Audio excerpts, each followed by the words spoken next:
दीपम आरार्तिकं समर्पयामि। आरती कीजय श्री रघुवर की, आरती कीजय श्री रघुवर की। दशरथ नंदन जानकी वर की, दशरथ नंदन जानकी वर की। दशरथ नंदन जानकी वर की, दशरथ नंदन जानकी वर की। आरती केवट के मन भावे, आरती केवट के मन भावे। आरती केवट के मन भावे, आरती केवट के मन भावे। राम कथा नित शिव जी गावे, राम कथा नित शिव जी गावे।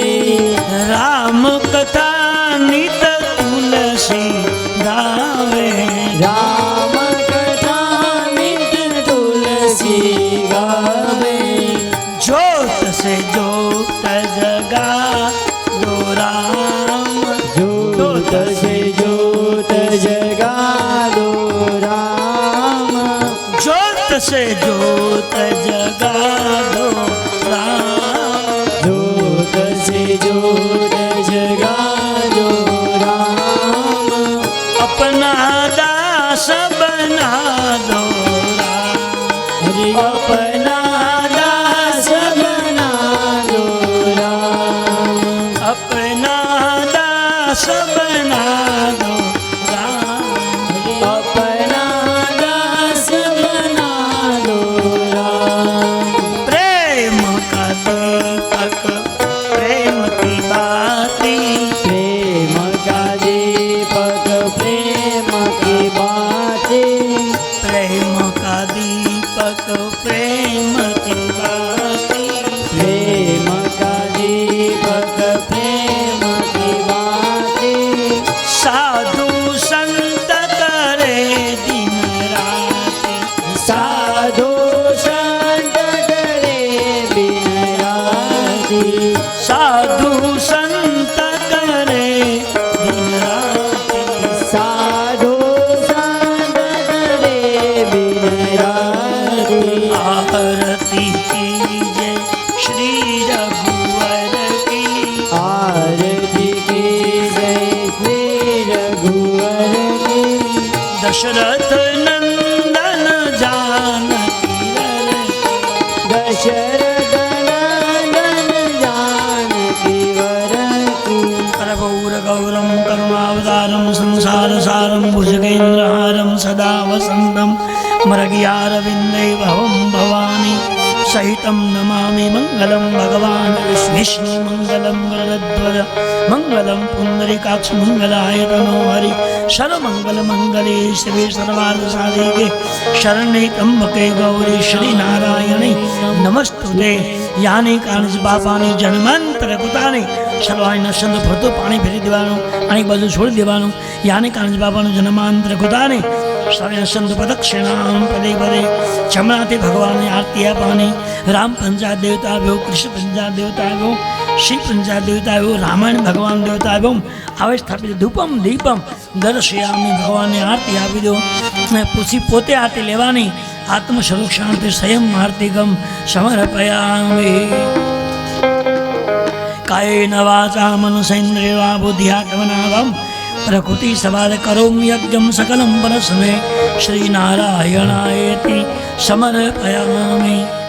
હરે રામ રામ રામ સીતા રામ રામ રામ, હરે રામ રામ રામ સીતા રામ રામ રામ. હરે રામ રામ રામ સીતા રામ રામ રામ. હરે રામ રામ રામ સીતા રામ રામ રામ. સીતા રામ રામ રામ સીતા રામ રામ રામ. સીતા રામ રામ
રામ રામ હરે રામ રામ રામ સીતા રામ રામ રામ હરે રામ રામ રામ સીતારામ રામ રામ હરે રામ રામ રામ સીતા રામ રામ રામ સીતારામ રામ રામ સીતારામ રામ રામ હે સીતા રામ રામ રામ સીતા રામ રામ રામ સીતારામ રામ રામ સીતા રામ રામ રામ સીતા રામ રામ રામ સીતા રામ રામ રામ હરે રામ રામ રામ સીતારામ રામ રામ હરે રામ રામ સીતા રામ રામ રામ બોલે રામચંદ્ર ભગવાન કી જય અતિ આનંદ ઉમંગી અમનુરાગા ચરણ સરોજ પખારણ કેવટે એના પરિવાર સાથે ભગવાનનું પૂજન આરતી વિધિ કર્યું છે અને પછી ભગવાને પગદેવલી જે કથોડ ભરી પાણી જે ચણામૃતની એને એક બાજુ મૂકી દે પદ પખારી જલપાન કરી આપુ સહિત પરિવાર પિતૃપાર કરી પ્રભુ પુની મુદિત ગયે ઉલે પાર પગ ધોઈને કથોડને એક બાજુ મૂકી દીધી છે અને પછી બે હાથ જોડી પરિવાર બધું ઉભો છે કેવટ ભગવાનને પૂછે પ્રભુ તમે કેટલું ભણ્યા છે તો કેમ ભાઈ ભણતરનું કઈ શું કામ છે મહારાજ આ ગંગાજીને કિનારા પર નૌકાનું કામ કરતા કરતા અમારી કેટલી પેઢીઓ ચાલી ગઈ છે કોઈની ઉત્તર ક્રિયા થઈ નથી તર્પણ ક્રિયા થઈ નથી પિંડદાન થયું નથી તો મહારાજ આજ એવો મોકો મળ્યો છે સમય મળ્યો છે કે ગંગાજીનો કિનારો ભગવાનની હાજરી એમાંય આ જેવા મંત્ર બોલો જો મારા પિતૃનો ઉદ્ધાર થતો હોય તો આપણા પગદેલું ચુનામલ છે એનાથી મારા પિતૃની વિધિ કરવી છે બહુ જ વિચાર સારો કર્યો ભગવાન ચૂપ થઈ ગયા છે કેવટને ખૂબ ખૂબ ધન્યવાદ લક્ષ્મણજી વેદ મંત્ર શરૂ કરી દો અને આને આ કથોટમાં જે ચરણામત છે પગ દેવેલું એનાથી બધી વિધિ વિધાન કરાવો પવિત્ર ગંગાજીનો કિનારો રામતી સીતાજીની હાજરી અને વૈરાગી પુરુષ વેદ મંત્ર બોલે આટલું સદભાગ્ય કોનું હોઈ શકે આટલું બધું મોટું ભાગ્ય કોનું કઈ રીતે બન્યું છે કેવટની બે અવતારની બે જન્મની સાધના એકત્રિત થઈ એનું ભજન પરિપક્વ થઈ જો માણસની આમ શાસ્ત્રમાં આના પરથી વાત નક્કી થાય છે કે 3 જન્મનું પુણ્ય ને 3 જન્મનું પાપ મનુષ્ય દેહમાં માણસને ભોગવવાનું હોય 3 અવતાર સુધીનું આગળના 3 જન્મ સુધી તમે જે પુણ્ય કર્યું છે દાન કર્યું ઉપાસના કરી છે એ મનુષ્ય દેહમાં તમને પ્રાપ્ત થાય છે એ સુખ મળે છે તમે જે ઈચ્છા કરો એ થઈ જાય અને 3 અવતારમાં તમે પાપ કર્યો હોય તો તમારે પીડા ભોગવવી પડે દુઃખ ભોગવવા પડે આ સિદ્ધાંત રામાયણ આ લખેલી વાત કહું છું પદ પખારી જલપાન કરી આપુ સહિત પરિવાર પિતૃપાર કરી પ્રભુ પુને મુદિત ગલે લક્ષ્મણની વેદના મંત્ર બોલે કેવટના પિતૃને યાદ કરી કરી તર્પણ ક્રિયા કરે તુલસીજીએ લખ્યું છે કે પરિવારનો એક માણસ રામ અનુરાગી બને રામનો ભક્ત બને તો આખા કુળને તારી દે છે અને પરિવારનો એક સભ્ય જો પાપી બન્યો હોય તો આખા કુળને બદનામ કરે છે કલંકિત કરી દે છે આ કેવટના કુટુંબનો એક વ્યક્તિ રામ ભક્ત બન્યો સાધનાઓ કરી ઉપાસના કરી આખી પેઢીને તારી દીધી સમગ્ર પિતૃનો ઉદ્ધાર થયો બધાને મુક્તિ મળી ગઈ અને જ્યાં ગંગાનો કિનારો હોય જ્યાં ભગવાનની ઉપસ્થિતિ હોય અને વૈરાગી પુરુષ વેદ મંત્ર ગાતા હોય એમાં શું ખામી હોય બધા પિતૃઓને સદગતિ મળી ગઈ છે છતાંય કથોટમાં પાણી એમને ભર્યું છે હવે કેવટે એના કુટુંબીઓને કહ્યું કે લાઈનમાં ઉભા રહો બધા એ લાઈનમાં ઊભા છે અને હાથમાં કથોટ લઈ અને કેવટ બધાને ચણામૃત આપવા લાગ્યું લેવા ચરણામૃત લેવા જેવું છે. જિંદગીમાં ફરીવાર આવું નહીં મળે. બધા સભ્યો લાઈનમાં ગોઠવાઈ ગયા અને કેવટ બધાને ચરણામૃત આપવા લાગ્યું. એ વખતે સીતાજીએ લક્ષ્મણજીને એમ કહ્યું કે મહારાજ, આપણે ભગવાનની સાધના કરી હશે, ઉપાસના કરી હશે, એના પગ ધોયા છે, પગ દબાવ્યા છે, બધી સેવા કરી છે, પણ આવું ચરણામૃત આપણને કદી નથી મળ્યું. તો આપણે લાઈનમાં ગોઠવાઈ જઈએ, આ ચરણામૃત લેવા જેવું છે. લક્ષ્મણજીએ કહ્યું, માં તમે લાઈનમાં ઉભા રહ્યો, મને રહેવા દો. કેમ? મારે એને કેવટને વારંવાર બોલવાનું થયું છે, અને કદાચ લાઈનમાં ઊભો રહું અને પછી કેવટ આવેશમાં આવીને મારું અપમાન કર્યું હોય તો એને મારે મારવો કે પછી શું કરવું? ક્રોધ માથી હસન થાય ને, મને લાગે.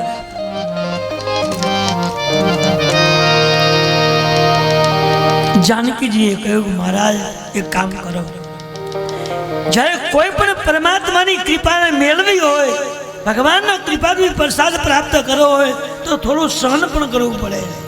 એક કામ કરો, કદાચ નહીં બોલે, મને એટલી ખબર છે કે આટલી બધી ઉપાસના જેને કરી હોય, ભગવાનને પસંદ કર્યા હોય, એ ભૂલ તો નહીં પાડે, પણ કદાચ ભૂલ કરે ને તો સહન કરજો. કંઈ બોલતા નહીં ને કંઈ નહીં બોલો તો આપોઆપ તમને ચરણામૃત આપવાનો આગ્રહ કરજો. ગોઠવાઈ જાય. ભીલોની જે લાઈન છે એમાં રામજી અને જાનકીજી બે ગોઠવાઈ ગયા. પેલો કથોટ હાથમાં રાખી અને એક હાથે ચરણામૃત આપતો જાય. આપતા આપતા સીતાજીને જોયા એટલે કથોટ નીચે મૂકીને હાથ જોડ્યા કે પ્રભુ, માં તમે અમારી લાઈનમાં કેમ? કેમ? આ તો ભીલ લોકોની લાઈન છે, મારા ભીલોની લાઈનમાં તમે કેમ? સીતાજીએ કહ્યું કે તમને આજે જે સમય મળ્યો છે, તમને આજે જે ચરણામૃત ભગવાનનું મળ્યું છે, એ 24 કલાક અમે ભેગા રહી છતાંય અમને કદી મળ્યું નથી. એટલે એ ચરણામૃતની પ્રાપ્તિ કરવા માટે આ લાઈન પકડવી પડી છે અમારે. કેવટને નવા લાગી કે સતત જે કેટલાય સમયથી જેના ચરણમાં રહે છે એને જે તક નથી મળી, એને લાભ નથી મળ્યો, એ લાભ મને ભગવાને અમને આપ્યો છે. હું ધન્ય બની ગયો છું. એક પગલું આગળ ભર્યું, ત્યાં લક્ષ્મણજીને જોયા અને કેવટ બોલો, તમને તો હું ચરણામૃત નહીં આપું, નહીં આપો એમ કહ્યું. એટલે લક્ષ્મણજી ચૂપ થઈ ગયા અને ઉલટું જોઈ ગયા છે, કંઈ બોલ્યા નહીં. ત્યારે કેવટને યાદ આવ્યું કે ભલે મારે નૈતિક વાંધો હોય, વ્યવહારિક વાંધો હોય, પણ ભગવાનની પ્રસાદી કે ભગવાનનું ચરણામૃત આપવા માટે એની અંદર વિરોધ કરાય નહીં, એમાં પક્ષપાત ન કરાય, એમાં મનની અંદર કુભાવ ન જાગવો જોઈએ. નહીં તો જો ભેદ રાખવો હોય તો ચરણામૃત પ્રસાદી આપવા ઉભું ન થવાય, કાયદો છે. કેવટને યાદ આવે, ભલે મારે એને વાંધો હોય, બોલવાનું કોઈ દુઃખ થયું હોય એકાબીજીને, પણ આ તો વ્યવહારિક બધું છે. ચરણામૃતને પ્રસાદીમાં ભેદ ન રખાય, અને ભેદ રાખવો હોય તો હવે વહેંચવા માટે ઊભું ન થાય, કાયદો છે. લ્યો મહારાજ, ભલે તમે જે કંઈ બોલ્યા હોય, આજ હું જતો કરીને તમને ચરણામૃત આપી દઉં. લક્ષ્મણને ચરણામૃત આપ્યું છે. પદે પખારી જલપાન કરી આપું સહિત પરિવાર, પિતૃ પાર કરી પ્રભુ પુની મુદિત ગયું લઈ પાર. ભગવાન પૂછે કેવટ, હવે કંઈ બાકી છે? તો બોલ. ના પ્રભુ, હવે કંઈ બાકી નથી. તો હવે જલ્દી અમને પેલે પાર લઈ જાય. રામજી, લક્ષ્મણજી, સીતાજી, નિષાદરાજને સાથે લીધો છે અને ચારેય વ્યક્તિઓ નૌકામાં બેસવા માટે જાય. તુલસીએ લખ્યું છે, જાનકી ચડે ચડે રઘુરાય,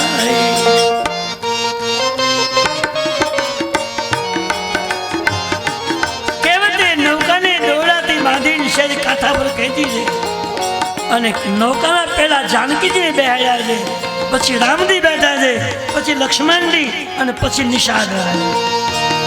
પહેલા જાનકીજીને બેહાડ્યા. ચોખ્ખું લખ્યું છે, जानकी चढ़े चढ़े रघुराई. પેલા સીતાજીની બેહાડ્યા. શું કામ ભાઈ આવું કર્યું? તો આનું કારણ એ છે કે પતિ પત્ની બહારગામ જાય ત્યારે પ્રવાસ કેમ કરવો, વાહનમાં કઈ રીતે બેસવું એનું વર્ણન કર્યું છે. હંમેશા પહેલા સ્ત્રીઓને પત્ની અને સ્ત્રીઓને બેસાડાય અને પછી પુરુષોએ બેસવું જોઈએ. શું કામ? પુરુષ કદાચ પાછળ રહી ગયો હોય ને જો ન ચડી શક્યો હોય તો ગમે એ સુવિધા કરીને ઘરે પહોંચી જાય, પણ સ્ત્રી જો પાછળ રહી ગઈ હોય તો મુશ્કેલી ઊભી થાય. એટલે સ્ત્રીઓને પહેલું સ્થાન આપવું જોઈએ. જાનકી આ રામાયણમાં એ લખ્યું છે કે યાત્રામાં જાઓ ત્યારે વાહનમાં કોને પહેલાં બેહારાય પછી કોને બેસાય, બધી વિધિ એ બતાવી છે. કઈ વસ્તુ નથી રામાયણમાં કહો તો. જાનકી ચડે ચડે રઘુરાઈ, ભગવાન રામજી લક્ષ્મણની તણે નૌકામાં બેસવા માટે આવે. એ વખતે કેવટ ભગવાનને શું કહે છે? ગંગા પાર ઉતારો શ્રી રામ વધે,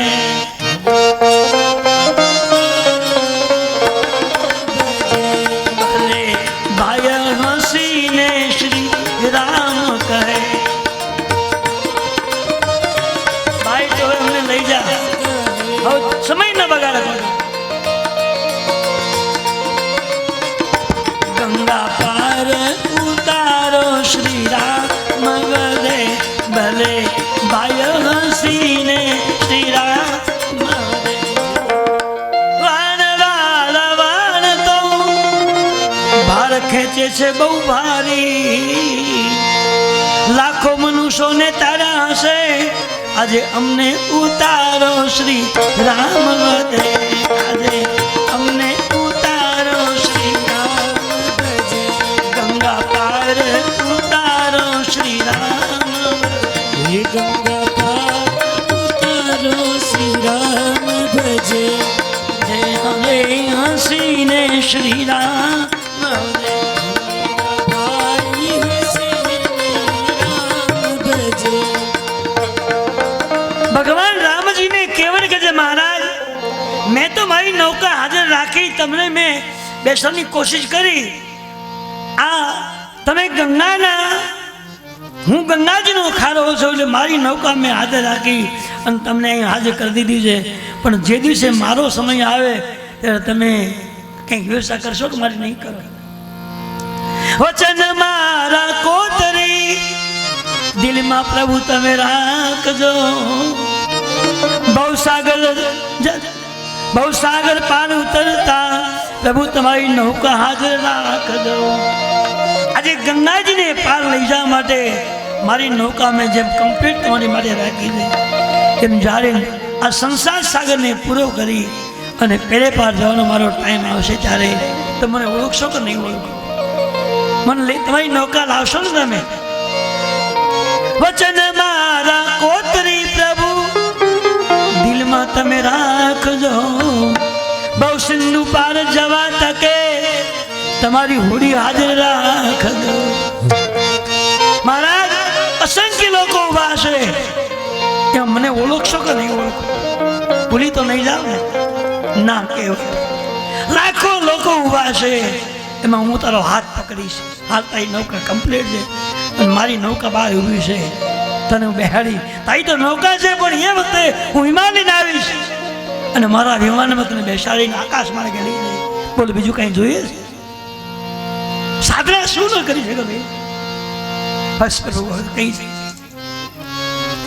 કેવટે ગંગાજીની કિનારે ભગવાનના તન ધોઈ પૂજન વિધિ કરી છે અને હવે ભગવાન રામજી, લક્ષ્મણજી, જાનકીજી નૌકામાં બેઠા છે. કેવટ નૌકા ચલાવવા લાગ્યો.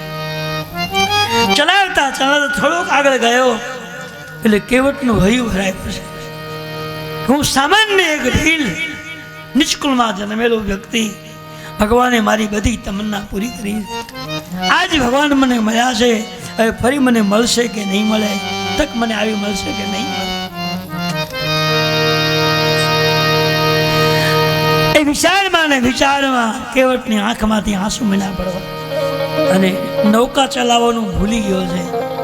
એનું જે લાકડું હોય ને, તો અત્યારે બધા મશીનરી થઈ ગયા છે, પણ પહેલાં તો સરળ લાકડું હતું, એનાથી એ તાપાથી નૌકા ચાલતી હતી. વિચારતા વિચારતા રામમય બની ગયો અને હવે વિચારે છે કે આ જન્મની અંદર મને ભગવાન તો પ્રાપ્ત થયા અને મારી દર્શન મને થયા, મારી બધી ઈચ્છા ભગવાને પૂરી કરી હવે બીજા અવતાર મને ભગવાન મળશે કે નહીં મળે, શું થશે? ફરી વખત આવો મોકો હવે મળશે કે નહીં, એ વિચારમાં ને વિચારમાં એની આંખ બંધ થઈ ગઈ છે. લાકડું હાથમાંથી મુકાઈ ગયું, દોરીથી બાંધી લટકી રહ્યું છે અને આંખ બંધ થઈ ગઈ. નૌકા પવનમાં ફરવા લાગી. એ નૌકાને ફરતી જોઈ લક્ષ્મણજીથી ન રહેવાયું. ભગવાન તો જાણી ગયા હતા, સમજતા હતા, પણ લક્ષ્મણજીથી ન રહેવાય. કહ્યું મહારાજ તમે કેમ ચૂપતા પડે? કહ્યું કેમ? તમને ખબર છે પેલો નૌકા ચલાવવાનું બંધ કર્યું, પાણી મળ્યું ભરાવા. તમે જાઓ અને હું જઈશ તો હમણાં ઝઘડો થશે, મારે બોલાવી પહેલા દુઃખ લાગે અને ઘડીક માટે બગાડવું પડશે. ભગવાન વાત થઈને બહાર આવે છે તો પેલાની બે આંખ બંધ છે. મોઢામાંથી રામ નામ બોલાય છે, આંખમાંથી આંસુ વહે છે, લાકડું લટકી રહ્યું છે. ભગવાન બાજુમાં આવ્યા. એ ભાઈ શું થયું? કેમ આ તો શું કરે છે? કેમ છે શું? આ નૌકા પાણીમાં પવનમાં તરત ગોળ ગોળ ફરવા લાગી, એમાં પાણી ભરાયું છે. હવે એક તમે 3-4 જણા બેઠા છીએ, એમાં પાણી ભરાયું છે અને વિશેષ પાણી ભરાશે અને નૌકા બુડી જશે તો? મહારાજ અમને તરતા કોઈ નથી આવડતું અને કદાચ નૌકા બુડી જશે તો? કેવટે કીધું પ્રભુ મને ખબર છે તમને તરતા નથી આવડતી, હું જાણું છું. તમને લોકોને તારતા જ આવડે, તરતા નથી આવડતું. તમે તારી શકો છો, તમે પોતે તરી શકતા નથી, મને ખબર છે. મહારાજ તમને પાણીમાં બુડવાની બીક લાગે છે. મને એટલો વિશ્વાસ છે કે જે નૌકામાં જગતનો માલિક બેઠા હોય, ઈશ્વર બેઠા હોય, એ નૌકા કદી પાણીમાં ન બુડે અને બુડી ગઈ હોય તો આપોઆપ અને બહાર આવવું પડે. તમે શું કામ ચિંતા કરો? હું બેઠો છું નહીં? મહારાજ કદાચ નૌકા બુડી જશે તો ભલે બુડી જાય, તમને 4 વ્યક્તિને હું લઈ અને સામે પાઠે લઈ જઈ સાંભળ પહોંચતા કરી દે. મારી જવાબદારી છે, મારી જવાબદારીથી મેં લીધા. તમે જીતા શું કામ કરો? ભગવાને કહ્યું કે કેવટ કદાચ તું આમ મૂંઘી જાય, પાણી ભરાય ને વજન બધાની બુડી ગઈ, તું ભલે સાવધાન છો, પણ પછી બુડ્યા પછી તું શું કરી શકવાનો? કેવટે કહ્યું મહારાજ તમને બુડવાની બીક લાગે છે, મુશ્કેલી જેવું દેખાય છે. એક કામ કરો, તમે મારો હાથ પકડો, તમારો હાથ સીતાજી પકડે, સીતાજીનો હાથ લક્ષ્મણજી પકડે, લક્ષ્મણજીનો હાથ નિષાદ પકડે. તમને 4 હું લઈ જાઉં છું અને લગભગ તો નૌકા નહીં બુડે અને કદાચ બુડી જશે તો તમને 4ને લઈ અને સામે પાર હું પહોંચતા કરી દઈશ. એ મારામાં શક્તિ છે. અને ભગવાને કેવટનો હાથ પકડ્યો છે, લાઈન થઈ એકાબીજ. કેવટ બોલ્યો છે કે હે પ્રભુ, આજ તમે મારો હાથ પકડ્યો છે, મારી જિંદગી પૂરી થાય ત્યાં સુધી હાથને મૂકતા નહીં, યાદ રાખીને પકડી રાખો. ભલે ભાઈ બરાબર. હવે કેવટ નૌકા ચલાવવા લાગ્યો છે, સામે પાર ગયો છે. કેવટ ઉતારી દંડવત કિનાર, પ્રભુ સકોથી નહીં કછું દિન. અત્યાર સુધી કેવટ ભગવાનને પગે નહોતા લાગ્યા, માથું નમાયું જ નથી. શું કામ? કેવટને ભગવાનની પાસે કામ કરાવવું હતું એટલે નમસ્કાર કર્યા નથી, માથું નમાયું જ નથી.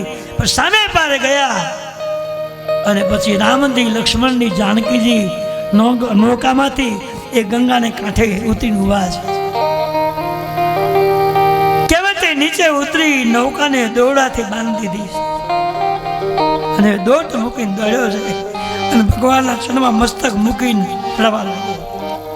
કેવટ ઉતરી દંડવત કી, પ્રભુ સંકુચિએ નહીં કછું દી.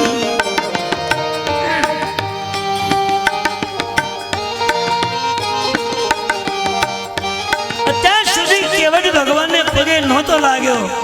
હવે ભગવાનના ચરણમાં મસ્તક મૂકી લાંબુ દંડવત થઈ અને ભગવાનના ચરણને પકડી અને આંસુ મૂંઢે પાડવા.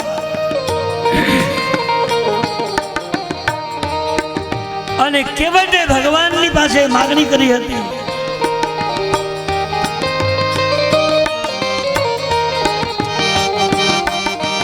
કે उतरी दंडवत की मां प्रभु ही सकूसी नहीं कछुदी કેવળ જ્યારે ભગવાનને પગે લાગ્યો ત્યારે ભગવાનના મનમાં સંકોચ થયો કે આ માણસે કેવટે ના પાડી હતી. જ્યારે ગંગાજીમાં બેસવા માટે ભગવાન આવતા હતા, માગી નાવન કેવટ આના, ત્યારે કેવટે ખુલાસો કર્યો હતો, પ્રભુ તમને કદાચ એમ હોય કે અમને ચારે ને ત્રણ બેસાડી પહેલે પાર લઈ જશે અને પછી ભાડું માગશે ઉતરાય નિમિત્તે, તો તમને ખુલાસો કરી દઉં કે તમારા તણમાંથી કોઈનું ભાડું મારે લેવાનું નથી. કેમ? મહારાજ, મારો સિદ્ધાંત છે કે સાધુ સંત બ્રાહ્મણનું ભાડું કદી લેતો નથી. તમે ત્રણેય સાધુના સ્વરૂપમાં છો એ તમારું ભાડું નહીં. ખુલાસો કર્યો. પગે લાગે છે ત્યારે ભગવાનના મનમાં વિચાર આવ્યો કે બધાને મને ના પાડી કે ભાડું હું નહીં લઉં, પણ આ ગરીબ માણસ છે અને અમને મહેનત કરી અને પહેલા પારથી આ પાર લાવ્યો હોય તો મફત કોઈના વાહનમાં મુસાફરી કરવી એ ગુનો બને છે, એને ભાડે મોડ આપી દેવું જોઈએ. ભગવાનને આપવું હતું કેવટને કંઈક ઉતાર નિમિત્તે, પણ ભગવાન પાસે આપવા જેવું કંઈ હતું નહીં.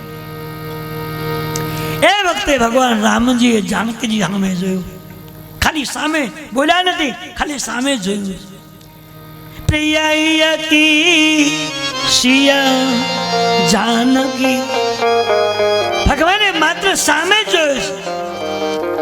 પ્રિય કી સિયા જાનની આરી મની મુદરી મન મુદિત ઉતારી. ભગવાને માગ્યું નથી, ખાલી સામે જોયું છે. સામે જોયું તો જાનકીજી સમજી ગયા. ભગવાને ખાલી માત્ર સામે જોયું ત્યાં સીતાજી જાણી ગયા કે ઉત્તરાય નિમિત્તે ભગવાનને કેવટને કંઈક આપવું છે, પણ ભગવાન પાસે આપવા જેવું કંઈ નથી. એટલે મારી સામે જોયું તો સીતાજીની આંગળીમાં જે વીંટી હતી કાઢી નાખી, લો પ્રભુ આપી દે. બોલ્યા નથી, ખાલી સામે જ જોયું. તુલસીજી લખે છે કે સ્ત્રીઓની એ કળા છે અને પતિની આંખમાં જે સ્ત્રી વાતને સમજી જાય, બોલવું ન પડે, એને સાચી સ્ત્રી કહેવાય છે. અને આડોશી પાડી ભેગા થાય નૌકા પાડવા એ કઈ જીવન ન કહેવાય. પતિની આંખમાં જે સમજી જાય સ્ત્રી કહેવાય છે. એક માત્ર ઈશારો નથી કરે, આમે જ જોયું. ત્યાં જાનકીજી સમજી ગયા, મુદ્રિકા એટલે પ્રભુ આપી દે. ભગવાને મુદ્રિકા લઈ કેવટને ઊભો કર્યો. કહેવું કૃપાલુ લેવું ઉતરાઈ, કેવટ ચરણ ગયે અતુલા. કહેવું કૃપાલુ, ભગવાનને કૃપાલુ શબ્દ વાપર્યા. કહેવું કૃપાલુ, રામજી કેવટને કૃપાલુ કહે છે. કહેવું કૃપાલુ લેવું ઉતરાય. ભગવાન કૃપાલુ છે. ચરણમાં પેલા કેવટને હાથ પકડી માથા પર હાથ મૂકી ઉભો થવાય. ભગવાન બહુ દયાળુ છે. કૃપાલુ દયાળુ દયાવંત છે. અને જે માણસ દિલથી ભગવાનની સેવા પૂજા કરે છે, નામ જપ કરે છે, એને ભગવાન પ્રેમ આપે છે. કૃપાલુ કહીને બોલાવે, લે ભાઈ શું આ મુદ્રિકા એટલે હું ભેટ આપું છે ને, પહેલે પારથી તું અહીં એમને લઈ આવ્યો છે એટલે એ ઉત્તરાય નિમિત્તે આ મુદ્રિકા તને આપું છું. પ્રભુ મેં ખુલાસો નતો કર્યો, હું ભાડું નહીં લઉં, શું કામ મને ભાડું આપો? કેવટ તે ભલે ના પાડી હતી, પણ કોઈ પણના વાહનમાં એમને મુસાફરી કરવી એ ગુનો બને છે, પાપ છે. આ તુલસીજીએ લખ્યું છે. હા, એક વસ્તુ કે વાહન માલિક તમારો ઓળખીતો હોય, જાણીતો હોય, પરિચિત હોય, તમને જાણતો હોય અને ઓળખાણના હિસાબે ભાડું ન લે એક વાત અલગ છે. પણ બેસનાર પેસેન્જરે એ માલિકને ભાડું આપવાની કોશિશ કરવી જોઈએ, એને એ ખરેખર ભાડું આપવાની ટ્રાય કરવી જોઈએ. પછી ન લે તો એક જુદી વાત છે. પણ અત્યારે કોઈ ખિસ્સામાં હાથ નાખવા તૈયાર નથી. શું કરો? વિચાર કરો કે આટલી બધી મોંઘવારીમાં સરકારી લોન ઉપાડી જેને વાહન ખરીદ્યું હોય, મહિને મને હપ્તા આવતા હોય, પોલીસ ખાતું આડી ફરી 10 હોવો લેતા હોય, તો એની જિંદગી કેમ પૂરી થાય? એનો હપ્તો ક્યારે ભરી શકે? પરેશાની બહુ છે. ત્યારે એટલે તુલસીજી લખ્યું છે કોઈ પણના વાહનમાં એમને મુસાફરી કરવી ગુનો છે. હા, તમે આપો ને કદાચ તમારા ઓળખાણના હિસાબે જાણીતા હિસાબે ન લે તે એક વાત જુદી છે, પણ આપવાની કોશિશ કરવી માનવ તરીકેની આપણી એક ફરજમાં આવે છે. આ રામકથા ફરજની કથા છે. અમુક સિદ્ધાંતોને પકડવા પડે એટલે કથા મળ્યા પછી ધ્યાન રાખવું બને ત્યાં સુધી. અને બસમાં આવ્યા હોય ને તો બહુ સારું.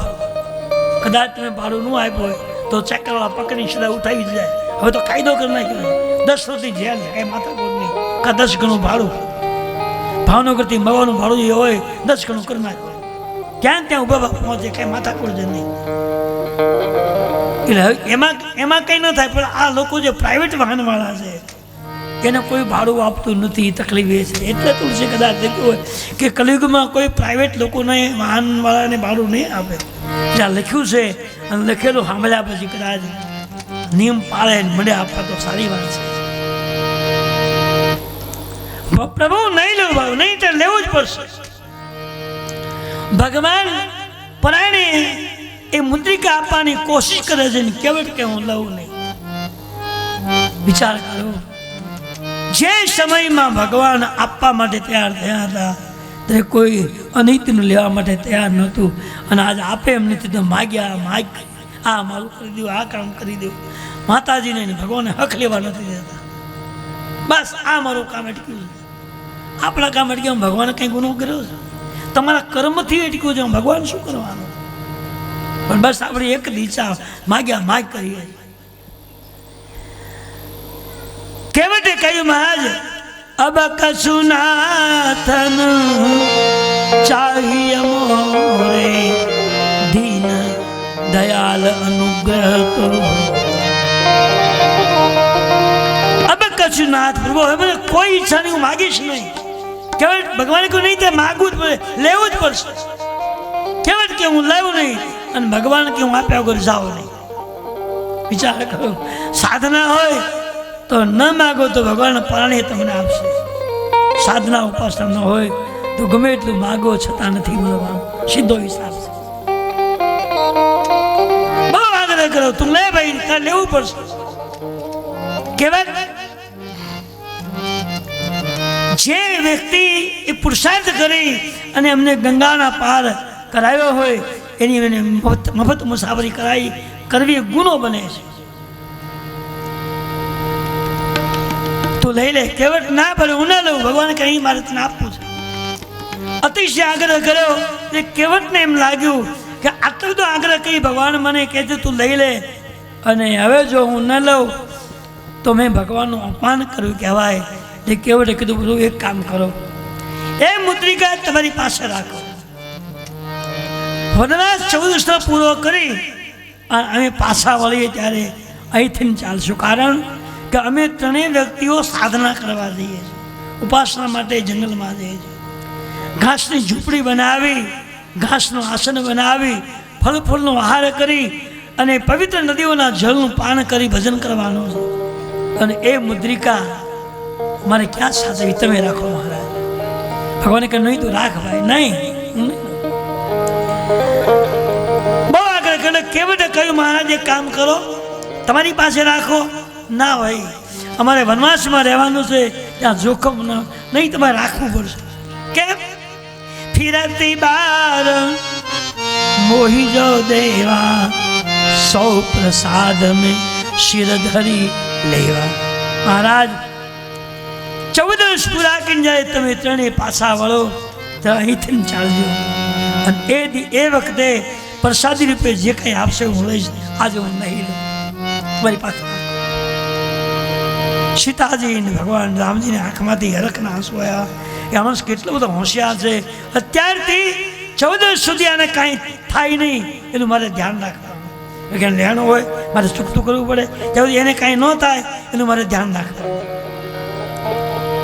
14 વર્ષે ફરી વાર મને આવવું પડે. એને ખબર હતી કે મારાથી કંટાળી ગયા છે એટલે ફરી પાછા નહીં આવે. આનું લેણું જો હોય તો ભગવાને ફરજિયાત આવવું પડે. એટલે બીજી વાર આવવાનું અત્યારથી નક્કી કરી નાખ્યું. ફિરતી બાર મોહી જો દેવા, સૌ પ્રસાદ મેં શિર ધરી લેવા. મહારાજ 14 વર્ષ પૂરા કરીને પાછા જ્યારે વડોદરા અહીંથી જજો. ફરી વખત આપનું દર્શન થાય અને મહારાજ એ વખતે તમે જે પ્રસાદીના રૂપમાં આપશો એ લઈ લેજો, આજે હું નહીં લઉં. ભગવાન ચૂપ થઈ ગયા છે. ભલે ભાઈ, કંઈ વાંધો નહીં. ભગવાને મુદ્રિકા પોતાની પાસે રાખી છે. અને હવે તુલસીજી લખે છે કે ભગવાન ગંગાને પાર થયા છે અને વનવાસની યાત્રામાં આગળ ચાલ્યા છે. ચાલતા ચાલતા સેજ આગળ ગયા ત્યાં ભરદ્વાજી નામનો એક સંતનો આશ્રમ આવે છે. ગંગાજીથી સેજ આગળ આલો એટલે 7-8 કિલોમીટર ભરદ્વાજીનો એક પહાડ પર આશ્રમ છે. ગંગાજીથી એ જે શૃંગેરીપુર છે કે કેવટ જે ગંગા પર રહે છે એ ગંગાને ઘાટ બાંધેલો છે. ઘાટ ખુલ્લો છે ને લાકડાથી બધું બાંધેલું છે. એ નૌકા લાખવાનું, ઉતરવાનું, ચડવાનું, લાકડાના મેળા છે. ગયા છે ને જોયું છે. હું તો જઈ આવ્યો છું. એક રાત્રિ શૃંગેરીમાં રોકાયેલો. હાલતા અમે ગયા હતા જ્યારે અયોધ્યાથી ચિત્રકૂટ 28 દિવસની યાત્રા હતી અને 800-900 માણસો મારી જોડે હતો હાલવામાં. ત્યારે અમે એક રાત્રિ 4-5 જણા સ્પેશિયલ વાહન બાંધી અને પ્રયાગથી અમે શૃંગેરીપુર ગયેલા અને એ શૃંગેરીપુરના દર્શન થયા છે. જ્યાં ભગવાન સૂતા હતા, લક્ષ્મણજી બેઠા હતા, ત્યાં હાલમાં અત્યારે મંદિરો છે. ચિત્ર બધું આમ દેખાય છે આપણે. અને આજે પણ એ ભીડ લોકો અમારે જાણે 10 વર્ષ થઈ ગયા છે. પછી તો હવે શું પરિવર્તન થયું ખબર નહીં. આ 10 વર્ષની વાત કરું ત્યાં એ નાવિક જેવા છે. નૌકામાં બધો વ્યવહાર ચાલે છે હાલની અંદર. તેથી હતું, હવે તો જે હોય ખબર નહીં. તો ભગવાન રામજી, લક્ષ્મણજી, સીતાજી ગંગાને પાર કરી અને આગળ ચાલ્યા છે. તો શૃંગેરીપુરથી 10 કિલોમીટર એ ઘાટ ઉપર સહેજ આગળ જાઓ તો 10 કિલોમીટર ઉપર એક પહાડ છે અને પહાડ ઉપર એ ભરદ્વાજીનો આશ્રમ છે. જે આપણે કથા આગળ આવી ગઈ. ભરદ્વાજમ મુનિ બસહી પ્રયાગ તિનહી રામ પદ અતિ આનંદ.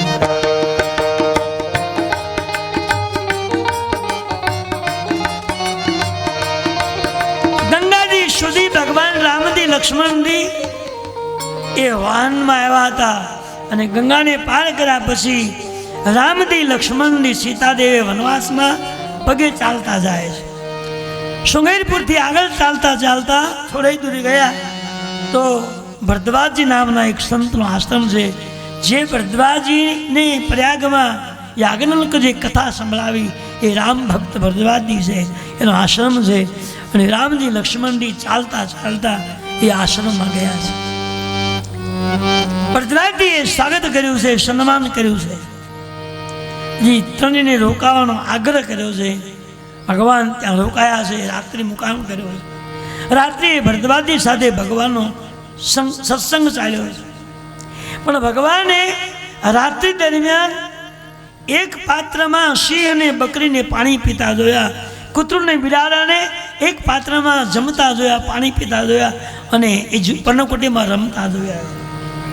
સવારમાં ત્રણેય વ્યક્તિઓએ સ્નાન ધ્યાન કરી નિત્યકર્મ કરી તૈયાર થયા છે. બાજુમાં સુંદર નદી વહેરી છે અને એ નદીમાં સ્નાન કરી નિત્યકર્મ કર્યું છે.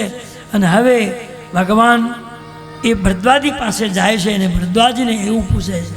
ભગવાને વિચાર કર્યો કે જે પશુને પક્ષીઓની આંખની અંદર વેર છે, બિલાડું છે એને કૂતરું મારી નાખે, ઉંદરને બિલાડી મારી નાખે છે, બકરીને સિંહ મારી નાખે છે. આ વેરભાવી પ્રાણીઓ છે, પશુઓ છે. પણ ભરદ્વાજીના આશ્રમમાં એ બધા એ પ્રાણીઓ એક સાથે પ્રેમથી રમે છે, નાચે છે, કૂદે છે. આ કૌતુક જોયું એટલે ભગવાનને નવાઈ લાગી અને ભગવાને સવારમાં નિત્યકર્મ કરી ભરદ્વાજીને વંદન કરી પૂછ્યું, મહારાજ તમારા આશ્રમમાં મને કંઈક નવીનતા જોવા મળે, શું મળ્યું છે? સિંહને બકરી, કૂતરુંને બિલાડું, ઉંદરને બિલાડી આ બધા વેરભાવી પ્રાણીઓ એક સાથે રમે છે, એક પાત્રમાં જળ પીવે છે, એક પાત્રમાં જમે છે. આ કઈ સાધના? ભરદ્વાજીએ કહ્યું, પ્રભુ આપ તો અંતર્યામી દેવ છો, મારે તમને પૂછાય નહીં, કહેવાય નહીં, પણ તમારા નામનો એટલો બધો પ્રભાવ છે કે તમારું નામ સતત આશ્રમમાં હું ગાઉં છું. સતત રામકથાને ગાવાથી એ પશુ પક્ષીઓ સાંભળતા વેર ભૂલી ગયા છે અને પ્રેમથી જીવે છે. આ કાલની વાત કરું, તાપડિયા બાપુ આવ્યો છે બાબરાથી, અને હાઈવે રોડ ઉપર બાબરાની અંદર બાપુનો જબરદસ્ત આશ્રમ છે, 10-20 વીઘાનો, અને 100-150 ગાયું છે એમને.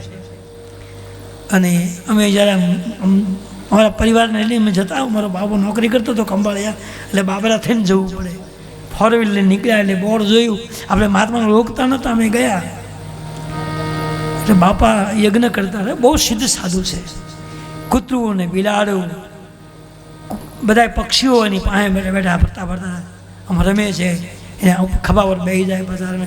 બિલાડી બાજુમાં હોય, કૂતરું બાજુ, એકાબેથી કોઈ અડતા નહીં. આ બની ગયેલી ઘટના. મેં પછી બાપુએ અમને ઓળખ્યા, પછી મેં ઓળખાણ આપી કે આ ગામથી મેં આવ્યો છે, બાજુમાં ભંડારીયા ગામ. હા બાપુ, ભંડારીયા ગામનો તો હું સેવક છું. બાપુએ દુક્ષામ બાપુના પ્રતાપથી હું કથા ગાઉં છું.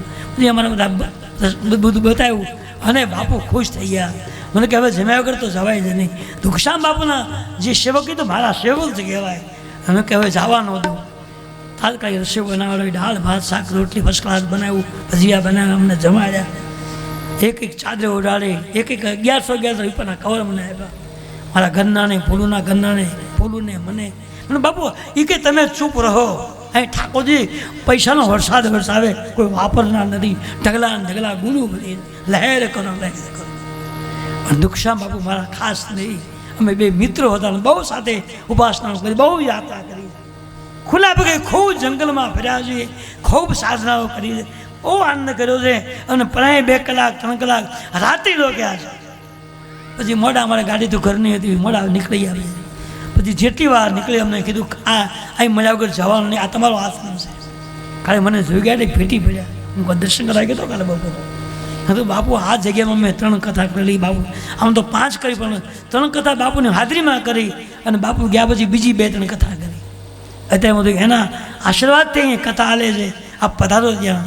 આગ્રહ કર્યો કે મારે આવવા તકલીફ થાય બેટા, બીજું કંઈ નહીં, પણ હું આવું તો મારી પાસે બીજા 500 માણસો આવે, તમારું બધું કાર્યક્રમ હટકી જાય, મારે ને આવીને શું કામ. ફરાય મારા ખીચામાં કંઈક પૈસા નાખ્યા, મને શેર નાખી ખબર ન રહી, કવર નાખી દીધું. નહીં બેટા, લહેર કરો, બસ બહુ આશીર્વાદ દો મને કરે. હવે એ સંતની વર્તમાન કાળની વાત કરું છું. કૂતરું, બિલાડું, કબૂતરો, બધા પક્ષીઓ એની આજુબાજુ ફરતા હોય, અને એ જપ કરતા હોય, યજ્ઞ કરતા હોય. આ મેં નજરનો દાખલો હજી 2 મહિના પહેલાંની વાત કરું છું. મેં એને પૂછ્યું તો કહ્યું, મહારાજ આ યજ્ઞનો અને રામાયણજીનો પ્રતાપ છે, સતત હરિનામ ગવાય એનું પ્રભુત્વ છે. આ કલયુગની વાત કરું છું, આ તો ઘણા પહેલા કાળ પહેલાની વાત છે. તો હરદ્વાજી કહ્યું કે હે રામ, આ પક્ષીને પશુઓના જે વેર મિટા છે એનું કારણ ભગવાનનું ચરિત્ર છે, ભગવાનના નામનું પ્રભુત્વ છે. પછી ભગવાને ભરદ્વાજીને અમારે એકાંતમાં જંગલમાં જવું છે, એ કયા રસ્તેથી અમે જંગલમાં જઈએ એવો ઉત્તમ રસ્તો મને બતાવો. તુલસીદાસજીએ લખ્યું છે કે ભક્તિનો માર્ગ જો પૂછવો હોય તો કોને પૂછાય? જેની પાસે પરમાર્થની શક્તિ હોય, જેની પાસે ભજન સાધના પડી હોય, જેની પાસે ઉપાસના હોય, જેની પાસે સત્કર્મનો સ્ટોક પડ્યો હોય, એની પાસે તમે ભક્તિનો માર્ગ પૂછો ને તો કયા માર્ગે હાલવું એ તમને બતાવશે. એટલે ભગવાને ભક્તિ કરવા જવું છે તો કયા માર્ગે જઈએ એ માર્ગ પૂછો. અને ભરદ્વાજી એના શિષ્યોને સાથે મોકલી માર્ગ બતાવવા માટે ગયા છે. શિષ્યો ગયા છે અને ભગવાન એ ભરદ્વાજી બતાવેલા માર્ગ પર ચાલતા ચાલતા જાય છે. સહેજ આગળ ગયા ત્યાં વાલ્મીકીજીનો આશ્રમ આવ્યો છે. 3 નદીઓનો સંગમ છે, ત્યાં વાલ્મીકીનો આશ્રમ છે. વાલ્મીકીજી પરમ યોગી સંત છે, જેણે ભગવાનના જન્મ પહેલા રામકથાને વૈદિક ભાષામાં લખી નાખેલી હતી. આ વાલ્મીકીનો આશ્રમ છે. રામજી, લક્ષ્મણજી, જાનકીજી ત્રણેય એ વાલ્મીકીના આશ્રમમાં આવ્યા. વાલ્મીકી ભગવાનને જોઈને બહુ રાજી થયા. તુલસીદાસજીએ લખ્યું છે કે રામજી, લક્ષ્મણજી, સીતાજીનો પ્રવેશ થયો, પણ વાલ્મીકીજીને પેલા અગાઉ ખ્યાલ આવી ગયો કે મારા આશ્રમની અંદર રામજી, લક્ષ્મણજી, જાનકીજી ત્રણેય આવે છે, એવો એને સંકેત અગાઉ થયો છે. કે એની પાસે એટલી બધી ઉપાસના છે કે આગળની વસ્તુને જાણી શકે છે, શું બનવાનું છે એ પણ એ નામથી જાણી શકે છે, એવી એની પાસે સાધના છે. એટલે આખી પર્ણકુટી શણગારી છે. ત્રણેય માટે સુંદર આસનો ગોઠવ્યા છે, જળની જારી મૂકી છે, પુષ્પની માળાઓ ગોઠવી છે અને ભગવાન આવે છે. ભગવાન આવ્યા તે વાલ્મીકી દોડીને પગે લાગવા જાય, ભગવાન એને પગે લાગવા જાય, પછી બંને ભેટી પડ્યા છે. વાલ્મીકીજીને રામજીનું બેનું મિલન થયું. ભગવાનને આગ્રહ કરી અંદર લઈ આવ્યા છે. આમ ભગવાને જોયું તો આખી પર્ણકુટી શણગારી છે, આસન બિછાવેલા પડ્યા છે, જલની જારી કમ્પ્લેટ, ત્રણેય વ્યક્તિ બેસી ગયા છે અને વાલ્મીકી ભગવાનની સ્વાગત વિધિ કરે. પછી વાલ્મીકી સાથે ભગવાનનો સંવાદ ચાલ્યો, સત્સંગ ચાલ્યો છે. હવે ભગવાને વાલ્મીકીને પ્રશ્ન કર્યો કે કઈ જગ્યા પર કયા માર્ગથી ચાલીને જઈએ તો ભક્તિરૂપી સ્થળ અમને પ્રાપ્ત થાય. હવે તમને મારે એ પૂછવું છે કે તમે કઈ જગ્યા અમને બતાવો છે, જે જગ્યામાં બેસી અમે ભગવાનની ઉપાસના કરી શકીએ એવી અમને જગ્યા બતાવો. વાલ્મીકીએ ભગવાનને રહેવાનું સ્થળ પૂછ્યું છે. એટલે વાલ્મીકી ભગવાનને કહે છે, પ્રભુ, જેને હું ન ઓળખતો હોય, જે મને ન જાણતો હોય, એ મને એમ પૂછે કે મારે ક્યાં રહેવું, તો એને એમ કહું કે આ જગ્યા પર જાઓ. પણ મહારાજ, તમને ત્રણેયને હું જાણું છું, આપ કોણ છો? સિયા રામ પ્રેમ પિયુષ પૂરન હોતન જન મન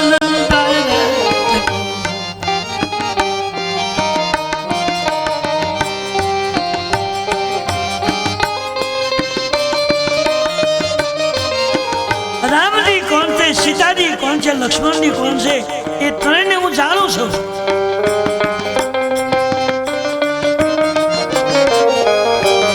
અવતારે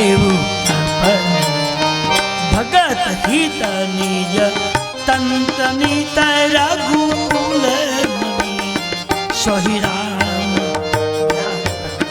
બ્રહ્મ ભુવન નિકાય પતિ માયા ધની. હે પ્રભુ, તમને જે ન ઓળખતા હોય, ન જાણતા હોય, એને પૂછો કે મારે ક્યાં રહેવું, તો એ તમને એમ કે આ જગ્યા પર જાઓ. પણ તમે કોણ છો, શા માટે તમે આવ્યા છો, શું કામ અવતાર લીધો છે, બધી મને ખબર.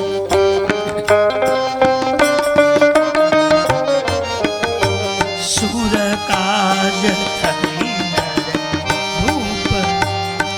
બ્રાહ્મણોના કલ્યાણ માટે, ધર્મના હિત માટે, સાધુ બ્રાહ્મણને ગાયો માટે તમારો અવતાર થયો.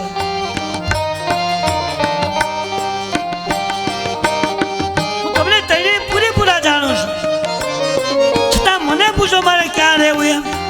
મહારાજ, જેણે આ વિશ્વની રચના કરી છે, આ જગત જેણે બનાવ્યું છે, અને આખા જગતના દરેક જીવાત્માને જે હલનચલન કરે છે, એ બધાની ઉત્પત્તિ આપના થકી થઈ છે.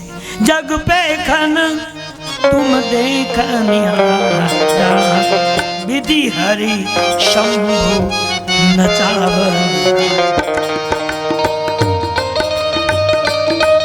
આખું જગત તમે બનાવ્યું છે, અને જેટલા જીવાત્માઓ હાલે ચાલે છે, કીડી મકોડી, પશુ પક્ષી, માનવ દાનવ, દરેક જીવ જે હલનચલન કરે છે, એ તમારી કૃપાથી કરે છે. આ રચના તમારી છે, માણસ ન કરી શકે. અસંખ્ય જીવો દુનિયા પર છે, એ તમામને ટાઈમસર જમવાનું, ટાઈમસર સુવાનું, ટાઈમસર ખાવાનું બધું પૂરું પાડનારો તું ઈશ્વર છે. જાગ પે ખન તુમ દેખ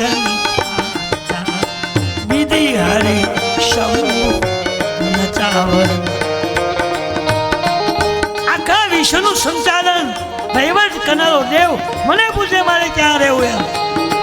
મહારાજ, જેમ કોઈ મદારી રાતના સમયે ગામના ચોકમાં આવી અને પડદો બાંધે અને આગળ એ નાની નાની પુતળીઓ માટીની મૂકે અને પુતળી વચ્ચે દોરો પોર્યો હોય, દોરા બે છેડા પડદાની પાછળ હોય અને મદારી પડદા પાછળ બેસી અને દોરો હલાવે એમ પૂતળા નાચે.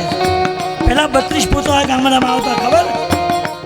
અત્યારના યુગને ખબર નહીં હોય, મોટાને ખબર હશે.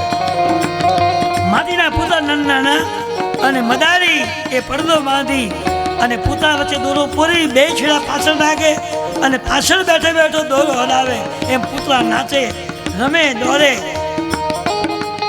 જેમ મદારી માતીના પૂતળાને પડદા પાછળથી દોરાના છેડા પકડી દોરો હલાવે એમ પૂતળા નાચે એમ જગતનો માલિક ઉપર બેઠો છે.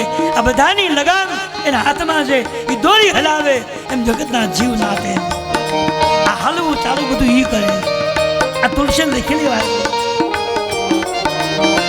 जग पे खन तुम देखनिहार विधि हरि शंभु नचावन. જે વિશ્વને નચાવનારો, વિશ્વનું ભરણ પોષણ કરનારો, સમયે સમયે આખા જગતના દરેક જીવ કીડી મકોડી હાથી સિંહ બકરિયા આ બધાનું ટાઈમ ટુ ટાઈમ જે પૂરું પાડનારો અને બધાની દોરી એના હાથમાં છે. આખા વિશ્વની દોરી 32 ફૂટાની નહીં, સમગ્ર વિશ્વનું હેન્ડલિંગ જ્યાં હાથમાં છે ઉપર બેઠો છે અને બેઠો બેઠો દોરી હલાવે દુનિયા નાચે. સમય થાય ને પાણી પાઈ દે, સમય થાય ને ઊંઘ આપી દે, સમય એને ખાવાનું આપી દે. એ દોરી હલાવે કામ થતું રહે. આ વિશ્વને સાચવનારો, વિશ્વની લગામ લઈને જે બેઠો છે એ મને પૂછે મારે ક્યાં રહેવું. મહારાજ હું સમજી ગયો છે, સમજી ગયો કે ભગવાન મને મોટો બનાવી રહ્યા છે. આપ તો જાણો છો આ બધી લગામ તમારા હાથમાં છે, પણ નાના બની મને પૂછો છો કે મારે ક્યાં રહેવું. એક સાધુ તરીકે તમે મને પૂછતા હો. હા, પ્રભુએ કહ્યું કે મહારાજ જો તમે મને રહેવાના સ્થળ કહેશો ને તો યુગો પછી આ કથા સાંભળી અને માણસને ક્યાં રહેવું, શું કરવું એ પદ્ધતિનું જ્ઞાન મળશે. હવે વાલ્મીકીજી રામજી લક્ષ્મણને રહેવા માટેના 14 સ્થળો બતાવે છે અને 14 આપણા શરીરની અંદર છે. આંખ, કાન, મોઢું, હાથ, પગ આ બધા આપણા અવયવો જે છે એમાં ઈશ્વર વાસ કરે છે. બહુ સરસ કથા છે, ટૂંકની અંદર વર્ણવું છે. जिनके श्रवण समुद्र समान कथा तुम्हारी. જેના કાન સમુદ્ર જેવા હોય, जिनके श्रवण સમુદ્ર સમાન. શ્રવણ કહેતા કાન, સમુદ્ર કહેતા દરિયો. જેના કાન દરિયા જેવા હોય, દરિયા જેવા કાન થોડા હોય, દરિયા સમુદ્ર સમાન, સમુદ્ર જેવા લખી બધા મોટા નહીં. સમુદ્રનો પ્રભુત્વ છે કે બહુ વરસાદ પડે, નદીઓમાં પૂર આવે અને બધી નદીઓનું પાણી સાગરમાં ભેગું, દરિયામાં ભેગું થાય.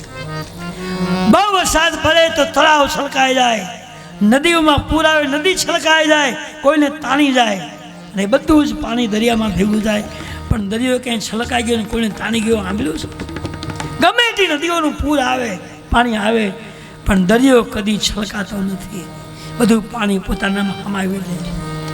એમ હે મહારાજ, જે માણસ ભગવાનની કથા કાનથી સાંભળે અને સાંભળેલી કથાને અંતરમાં ઉતારી લે, બરાબર બંધા તમારું આવ્યું તમને લાગુ પડે. કથા તુમારી સુભગ સરિનાના. આ ભગવાનની કથા એ ગંગાજી છે, સરિતા છે. તમે સાંભળો છો તો કાનમાંથી કથા હૃદયમાં પ્રવેશ કરે છે, દિલમાં પ્રવેશ કરે છે અને અમૃતમય શબ્દો જો કાનમાંથી પ્રવેશ કરી હૃદયમાં ઉતરી ગયા હોય તો બેડો પાર થઈ જાય છે. આ સંતો બધું કરે છે ને એ આનો પ્રતાપ છે. બધો અનુષ્ઠાનો ખૂબ એને કર્યા છે એટલે બધું કરી શક્યા છે. કથા તુમારી સુભગ સૈનાના. સરિતાનું જળ સમુદ્રમાં જાય પણ સમુદ્ર કદી છલકાતો નથી. એવી રીતે હે પ્રભુ, જે માણસ તમારી કથાને સાંભળતા સાંભળતા છલકાય ન જાય, હરખાય ન જાય, આમાં છલકાવાની કોઈ જરૂરત નથી. આ તો હરિકૃપા છે. અંદર સમાવી દે અને કથાએ કીધું છે વર્તન માંડો કરવા, કથાએ માર્ગ બતાવ્યો, માર્ગ પર હાલવા માંડો, કોઈ જરૂર નહીં પડે. કથામાં આપણને સાવધાની આપી છે કે કેમ બોલવું, ક્યાં જવું, કોનો સંગ કરવો, કોનો સંગ ન કરવો, કોની સાથે બેસવું, કેવું જમવું, ક્યાં જમવું, કઈ રીતે જમવું, બધા સિદ્ધાંતો આપ્યા. આ કલયુગમાં બહુ જરૂરી છે. અને અત્યારે કલયુગમાં કથાઓ પણ ખૂબ થાય છે, પણ તકલીફ ક્યાં છે કે કથાકારો જે છે એ નકરું નચાવવાનું કૂદવાનું જ કરે, સાચી વાત કરતા જ નથી, નકરી તાળીઓ જ પડાવે છે. એટલે સાચું વસ્તુ કેમ સમજાય? આ શબ્દોને વચ્ચે મૂકીને તમે ગેરંટી આપો. અને હું તો એમ કહું છું કે હું વાંચું તમે માની ન લેતા. તમે ઘરે જઈને રામાયણ ખોલજો કે સાચું છે ખોટું છે. તમને એમ થાય કે રામાયણ તો ખોલતું ને આપણે ગપ્પા નથી મારતો ને. પણ જે ચોપાઈના અમુક સમય નંબર આપો છો આ જગ્યાએ આ ચોપાઈ છે. અને તમે ખરેખર જોજો આજે જઈને આ કેવટના પ્રસંગને સાંભળજો. હું જે બોલ્યો ચોપાઈ છે કે નહીં એમાં. અયોધ્યાકાંડની અંદર એ કથા આવે છે 236માં દુહા પછી બધી ચોપાઈઓ છે અયોધ્યાકાંડની અંદર. તમે ખાતરી કરજો, જઈને જોજો. આ કેવટની ચોપાઈઓ જે મેં ગાઈ છે, અરે વાલ્મીકીની ચોપાઈ જો આવી છે એમાં છે જગપે ખંતમુદય કનિહારા વિધિ હરિ શંભુન સાવન હાર જિનકે શવન સમુદ્ર સમાના કથા તમારી સુભુગ સરિનાના. જેમ સરિતાનું પાણી સાગરમાં ભેગું થાય અને સરિતા છલકાય પણ એ જળ સાગરમાં કે સાગર ન છલકાય એમ તમારી કથા સાંભળીને જે છલકાય ન જાય, જે હરખાય ન જાય, જેને અભિમાન ન આવે એના દિલમાં હે મારા ઈશ્વર વાસ કરજો. જાનકી સહિત તમે પ્રવેશ કરજો, એના મનમાં વાસ કરજો. જ્ઞાન વૈરાગ્ય ભક્તિનું નિદાન આપજો. ભગવાનનું કામ કરો ત્યારે અહંકાર નહીં આવે. આપણું કાંઈ નથી. ગુદાજી અહીંથી અહીં બેસીને બોલતો તો મારો કંઈ નથી. સંત કૃપા છે અને આગળના જન્મની કંઈક પુણ્ય પડ્યું છે, મા બાપના કંઈક આશીર્વાદ છે. એટલે બાકી મારોમાં કશું જ નથી. હું કંઈ કરી જ ન શકું. ઈશ્વર મારી પાસે કરાવેલા છે. કારણ કે મારી લાયકાત ભગવાને જોયો છે એટલે મને આ બધું ભેટ આપી દીધું છે. અને જે મને મળ્યું છે એ મેં ઘણા સમાજ મેં 9 તો મારી નીચે કથાકાર તૈયાર કર્યા છે. જે મારે તબલું વગાડતા હતા, કોઈ પેટી વગાડતા હતા,